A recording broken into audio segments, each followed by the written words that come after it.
네, 계속해서 민정은 교수와 함께 이야기 나눠보겠습니다. 자, 조지현 기자 이야기를 들어보니까 민간인 사망자가 다수 나왔다는데, 그러니까 이스라엘의 방공망인 아이언돔도 뚫렸다는 거죠? 그렇습니다.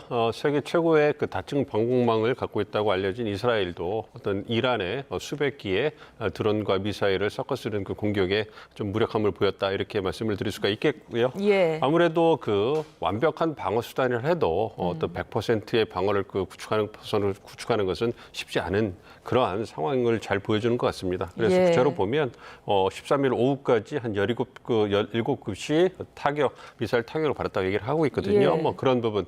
특히 말씀드린 것처럼 이란에서 이제 그 상대 방공망을 교란하기 위해서 미사일과 드론을 섞어 써서 이제 드론을 어떻게 보면 미끼용으로 쓰면서 방공망을 교란시키는 거죠. 그 교란된 상황을 이제 미사일이 치고 들어오면서 방공망이 뚫려서 민간인 피해가 발생하고 있는 상황입니다. 네. 어쨌든 양쪽이 잘 이렇게 좀 합의를 해서 하루빨리 민간인 피해가 없기를 기대해 봅니다. 예.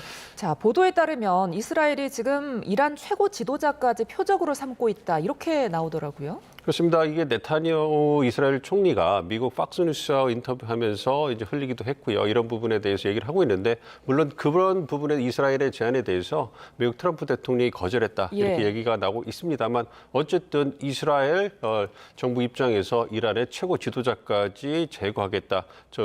또 이런 부분에 대해서는 상당히 좀 충격적으로 볼 수 있는 부분이거든요. 예. 그러니까 어쨌든 이스라엘 측면에서는 이스라엘에서는 군사적 측면뿐만 아니라 정치적 측면에서도 상당한 변화를 주기 위해서 이란에 대해서 충격을 주기 위해서 준비를 했다는 걸 보여주고 있고요. 예. 이와 관련돼서 네타냐후 총리가 미국의 폭스뉴스하고 인터뷰를 하면서 이제 그 이란 국민들과 지도부를 갈라치는 이러한 정치적 교묘함도 좀 보여줬어요. 그래서 이스라엘 정부가 원하는 것은 어떤 소수의 잘못된 이란의 정부지 이란 국민들이 아니다. 그렇기 때문에 대부분의 이란 국민들은 이스라엘과 함께 봉기해야 된다. 이런 식으로 하면서 인지전까지 펼치는 그런 모습을 보여주고 있거든요. 예. 그리고 폭스뉴스랑 인터뷰를 통해 가지고 미국 내에 이스라엘 지지에 대한 그러한 메시지를 보내고 있기 때문에 그런 부분을 본다면 전황은 아무래도 미국이 지원을 받고 국제사회가 묵인하거나 동조하는 이스라엘 쪽으로 기울어지고 있기 때문에 이란에게 상당히 불리한 방향으로 전개될 수밖에 없다 이렇게 보고 있습니다.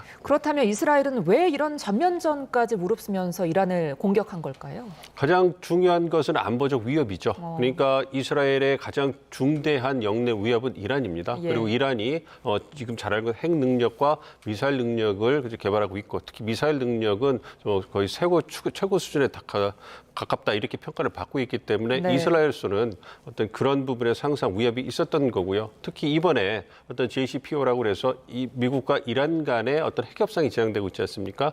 이 이스라엘이 암묵적으로 핵을 갖고 있음에도 불구하고 어쨌든 이란이 핵 보유국이 된다면 그 상당한 안보 위협이 될 수밖에 없기 때문에 그런 부분에서 전면전을 고려했다. 즉 미국과 이란의 협상이 좀 교착되는 상황이 보니까 이것이 조류의 기다 보고서 공격했다고 군사적으로 보고 있고요. 뭐 국내 정치적으로 본다면 네타냐후 총리가 사실상 굉장히 국내적으로는 기반이 흔들리는 상황이었어요. 그러다가 이스라엘 하마스 분쟁이 터지고 전신외각이 구성되면서 이제 버텨나갈 수 있었고 이제 이스라엘 하마스 전쟁이 거의 끝나가니까 네. 그 대안이 필요했습니다. 그렇기 때문에 아무래도 이란의 핵 능력을 명분으로 삼아가지고 전쟁을 이어가면서 자신의 지지 기반을 이어가려고 하는 그런 정치적 의도도 있지 않나 이렇게 보고 있습니다. 자, 이런 상황 속에서 미국 트럼프 대통령이 이런 발언을 했습니다.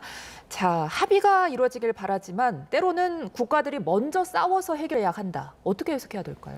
트럼프 대통령 입장에서는 그 협상을 통해서 이란의 핵 능력을 제거를 하든 이스라엘이 공습을 통해서 이란의 핵 능력을 제거하든 우선 그 협상을 통한 어떤 그 목표 달성을 선호하지만 그럼에도 불구하고 협상이 잘 진행되고 있지 않았기 때문에 그런 측면에서 이스라엘에 의한 어떤 이란의 핵 능력을 무력으로 제거하는 것도 나쁜 옵션은 아니다. 그리고 나서 이제 다시 이란과 미국이 핵 협상을 한다면 그렇다면 목표 달성을 이룰 수 있는 것이 아니겠느냐 이걸 보여주면서 그 명확하게 미국 트럼프 대통령이 원하는 것이 무엇인가를 전 세계에 보여준 거죠. 네. 미국이 원하는 것은 이란의 핵 능력을 제거하는 것이고 이스라엘과 함께 어떠한 방법도 강구할 수 있다는 걸 보여줬기 때문에 그런 측면에서 상당히 강한 메시지가 이란에 갔을 거다 이렇게 생각하고 있습니다. 네.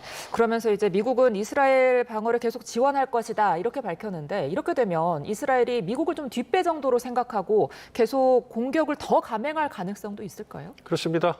어쨌든 이스라엘이 이번에 이란을 공습할 수 있었던 것은 미국의 어떤 묵시적인 방관이 있었기 때문에 가능했다. 이 부분이 가장 설득력 있게 들리고 있거든요. 예. 그리고 지금 트럼프 대통령도 최근에 인정하셨잖아요. 어떤 그 미국이 어떤 그 이스라엘을 도와줬다. 그리고 이미 공격한다는 걸 알고 있었다. 이러한 부분을 다 인정을 했기 때문에 말씀해 주신 것처럼 이스라엘은 미국의 어떤 그 지지를 힘을 얻어서 지속적으로 원하는 것, 즉 핵 능력과 이란의 미사일 능력 제거하기 위해서 계획된 대로 공격을 할 것이다. 그렇기 때문에 한동안 그 이란과 이스라엘 사이에 어떤 그 주고받기 식의 공습은 불가피하다 이렇게 보고 있습니다. 네, 이렇다 보니까 이란은 미국의 책임론을 제기하고 있습니다. 그러니까 공격을 받는 동안에 미국과 협상하지 않을 것이다 이렇게 밝혔는데 이렇게 되면 미국과 이란의 핵 협상은 당분간 좀 재개되기 어려워 보이죠? 그렇습니다. 아무래도 그 핵 협상이 난항을 겪고 있었어요. 6차 핵 협상을 하려고 했었는데 그 전에 이제 이스라엘이 이란에 대한 공습을 통해 가지고 상황이 완전히 급변했지 않았습니까? 예. 이런 상황에서 이란이 약한 모습을 보이면서 미국과 핵 협상한다고 그러면 국내적으로 봤을 때 강경파들이 가만히 있지 않고 어떤 국내 정치적인 지지가 굉장히 어려워질 수 있기 때문에 이란 정부에서도 고심이 클 거고요. 뭐 그런 측면에서 그리고 무엇보다도 감정이 많이 상했지 않습니까? 예. 미국의 어떤 지지를 받아서 묵시적인 반관에 의해서 이스라엘이 이란을 갖다가 공습했기 때문에 그러한 측면에서 지금 바로 협상에 나가는 것은 국민적 공감대가 감정적인 측면에서 이루어질 수 없기 때문에 어려운 옵션이다 보고 있습니다. 자, 그러면서 이제 트럼프 대통령이 이 두 국가 사이에 중재자로 나설 수 있다 이런 메시지를 내기도 했는데 또 거기에 덧붙여서 푸틴과 전화 통화를 했다 이렇게 이야기를 하기도 했더라고요. 실제 개입 가능성은 얼마나 보세요? 실제로 상황이 급변하거나 미군이 사망하거나 어떤 미국 민간인이 사망하는 그래서 미국이 개입하지 않을 수 없는 그런 상황이 발생하지 않으면 미국이 직접적으로 이번 분쟁에 개입할 가능성은 희박하다 보고 있습니다. 네. 트럼프 대통령 입장에서도 분명하게 선을 긋고 있죠. 그래서 미국이 이번 이스라엘 군사력 지원에 직접적으로 관여한 것이 아니고 미국이 원하는 것은 미군이 다치지 않는 것이다. 이렇게 선을 긋고 있기 때문에 예. 그 얘기는 미국이 묵시적으로 방관해서 이스라엘을 그냥 간접적으로 지원하고 있지만 미국이 지금 분쟁에 뛰어들지 않을 것이다. 그러니까 이란에게도 그런 메시지를 던지는 거고요. 그렇기 때문에 말씀해 주신 것처럼 이제 이스라엘과 이란이 지금 미사일을 주고받고 있지만 이게 지나면 협상을 통해 가지고 해결을 하자. 뭐 이러한 포석도 깔고 있기 때문에 그러한 부분을 종합해 보면 미국이 극단적인 상황이 발생하지 않으면 개입할 가능성은 희박하다. 이렇게 생각하고 있습니다. 푸틴 대통령도 지금 양국과 친하다는데 푸틴이 어떤 역할을 할 수 있을까요? 푸틴 대통령 입장에서는 이번에 트럼프 대통령과의 어떤 통화를 통해서 이스라엘의 어떤 공습에 대해서 비판을 하고 예. 그리고 이 분쟁을 해결하기 위한 그런 로드맵을 러시아가 갖고 있기 때문에 필요하면 개입할 수 있다 이런 얘기를 하고 있습니다만 예. 푸틴과 트럼프 대통령이 통한 걸 보면 미국이 먼저 러시아의 개입이라든지 적극적인 중재 노력에 대해서 우선 견제하는 것이 아니냐 이렇게 생각을 하고 있습니다. 그리고 군사적이나 외교적으로 봤을 때 이번 분쟁을 해결할 수 있는 국가는 여전히 미국밖에 없기 때문에 푸틴 대통령 입장에서는 이번 분쟁을 통해서 러시아의 영향력을 확인하고 싶을 뿐이지 직접적으로 미국이 수행하는 적극적인 중재 역할을 수행하기는 쉽지 않을 것이다 보고 있습니다. 자, 그렇다면 이런 지금 상황이 우리나라에는 어떤 영향 미칠까요? 아무래도 우리는 냉정한 말씀이라서 좀 조심스럽긴 합니다만 직접적으로 전쟁에 개입해 있는 국가는 아니잖아요. 예. 그러니까 간접적으로 에너지 안보 측면에서 가장 큰 영향을 받는다고 생각을 하고 있습니다. 아무래도 중동 지역에서 이제 우리에게 에너지가 많이 수입되고 있기 때문에 지금 이란과 이스라엘이 전쟁을 하게 되면 호르무즈 해협이라든지 이러한 에너지가 수입 수입되는 통로에 있어서 상당한 영향을 미칠 수밖에 없는 것이고 벌써 그 유가가 급등하지 않았습니까? 그 예. 부분에서 우리 경제에도 피해가 발생할 가능성이 있기 때문에 이러한 측면에서 우리 정부 입장에서는 이제 이러한 지금 분쟁이 평화적으로 빨리 해결되기를 바란다. 이런 원론적인 입장을 내고요. 에너지 안보 측면에서 에너지 수입 다변화라든지 또 우리 경제에 미칠 영향을 좀 최소화하는 그러한 그 조치가 필요해 보인다고 생각합니다. 예. 자, 이런 상황 속에서 이란이 호르무즈 해협 봉쇄를 검토할 수 있다. 이런 이야기도 나오던데 이 부분은 가능성 어떻게 보세요? 가능성을 완전히 달 수는 없습니다만 뭐 이란 입장에서도 그렇게 된다면 우리나라나 일본이라든지 세계 주요국들에게 굉장히 등을 돌리게 되는 그러한 결과를 가질 수 있거든요. 그리고 이란이 현재 상황에서 호르무즈 해협을 갖다가 봉쇄하거나 다르한 적극적인 조치를 취할 만한 여력도 많아 보이지는 않습니다. 예. 그렇기 때문에 그런 부분에서 좀 지연시키거나 다른 낮은 수준의 어떤 억제나 어떤 견제 통제할 수 있는 부분을 쓰더라도 전면적으로 봉쇄할 가능성이 크지 않아 보입니다. 그렇기 때문에 현재로서는 이란은 돌파구를 찾고 싶을 거예요. 그래서 이스라엘과 조속히 어떤 돌파구를 찾는 협상이나 협의를 보고 싶을 건데 워낙 이스라엘이 강경하기 때문에 이란으로서는 지금 수세에 밀리면서 방어하는 데 급급하기 때문에 거기서 더 나가서 해협을 봉쇄하든가 다른 여타의 적극적인 조치를 취하기는 쉽지 않아 보인다 이렇게 보고 네. 있습니다. 자, 만약에 호르무즈 해협이 봉쇄가 된다면 유가가 이제 급등할 텐데 우리나라가 뭐 특히 중동 원유를 많이 수입하잖아요. 그렇게 되면은 우리도 경제적 타격이 크게 되는 거잖아요. 그렇습니다. 그렇지만 현재로서는 전쟁이 단기간에 끝난다는 그러한 가정을 해본다면 뭐 예. 한 달 내에 끝나거나 두 달 내에 끝난다고 한다면 우리 정부가 비축하고 있는 그러한 에너지 자원이 한 6개월 정도는 비축돼 있기 때문에 그런 가격 상승을 최소화할 수 있지 않을까 기대를 하고 있습니다. 물론 가격이 올라가는 부분을 완전히 통제할 수는 없겠습니다만 최소화해서 우리 경제에 미치는 영향을 좀 줄이려고 노력할 수 있을 것이고요. 이와 더불어서 미국으로부터 수입을 늘린다든지 다른 부분으로부터 어떤 그 공급망을 다변화하는 그러한 즉각적인 위기 대처 프로토콜에 의해서 그런 부분을 가동시킨다면 우리 경제에 대한 피해를 최소화할 수 있지 않을까 이렇게 기대를 하고 있습니다. 예. 자, 마침 G7 정상회의를 앞두고 있는데 혹시 G7 정상회의에서 이번 충돌이 긴급 의제로 논의될 가능성은 어떻게 보세요? 최근에 언론 보도를 보면 현재의 분쟁이 G7 정상회의에서 주요 의제로 논의가 될 것이다. 그렇기 때문에 다른 주요 의제로 거론됐던 부분들이 논의될 시간이 줄을 것이다. 이런 얘기를 하고 있는데요.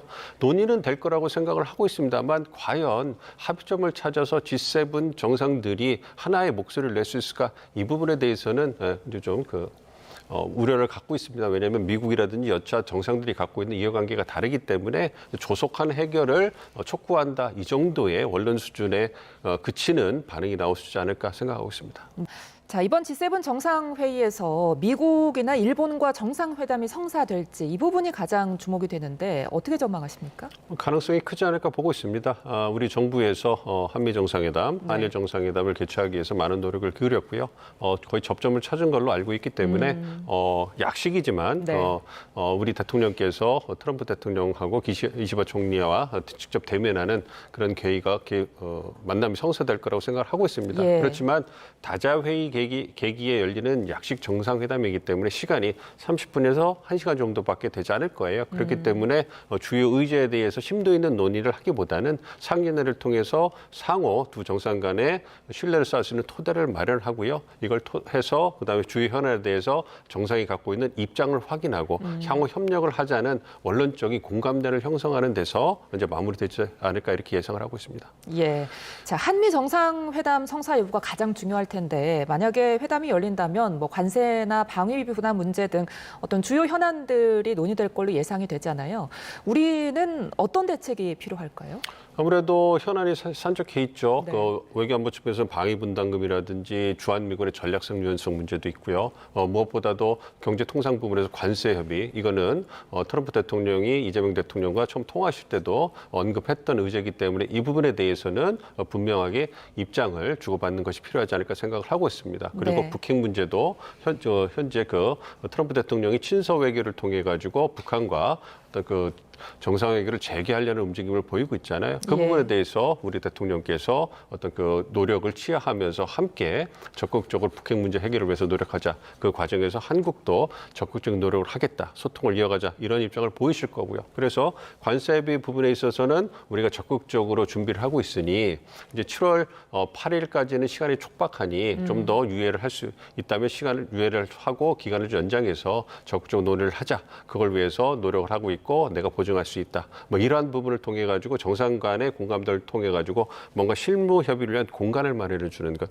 그리고 방위 분담금이라든지 어떤 그 전략적 유연성 문제는 한미 동맹의 중요성을 강조하면서 어떤 그 우리의 입장을 전달해서 향후 논의가 될 때 어떤 양국 간의 군사적인 협력이라든지 안보 협력에 있어서 차질이 생기지 않도록 그런 방향으로 이끌어가는 토대를 만드는 것이 중요하다 이렇게 보고 있습니다. 네. 자, 끝으로 이 질문 한번 드릴게요. 이번 회의에서 우리가 기대해 볼 수 있는 실질적인 성과는 어떤 게 있을까요? 가장 중요한 거는 그 전 세계 정상회의가 여기 우리의 한국이 돌아왔다. 즉 예. 한국의 정상회의가 복원됐다는 것을 전 세계에 알리는 게 가장 중요합니다. 예. 말씀드린 것처럼 다자회의 계기에 우리가 옵저버로 참석하는 거기 때문에 실질적인 성과를 내기는 어렵습니다. 그럼에도 불구하고 지난 6개월간의 정치적 공백이 있었기 때문에 예. 그 부분에서 우리 대통령께서 세계 주요 정상들과 억가를 나란히 하면서 한국이 돌아왔고 한국 민주주의가 돌아왔고 정상회의가 돌아왔다는 걸 보여주는 게 가장 중요하고요. 이와 더불어서 이번에 경제, 기술 이런 현안들이 많이 논의가 됩니다. 그리고 G7 국가들이 기술 선진국이기 때문에 예. 이 부분에서 에너지 공급망이나 AI 같은 이런 부분에서 한국이 돌아와서 적극적인 역할을 다시 수행할 거다. 이런 입장을 확인해서 향후 협력을 확대하는 토대를 만드는 게 중요하다 이렇게 보고 있습니다. 알겠습니다. 오늘 여기까지 듣겠습니다. 지금까지 민정훈 국립외교원 미주연구부 교수와 함께했습니다. 고맙습니다.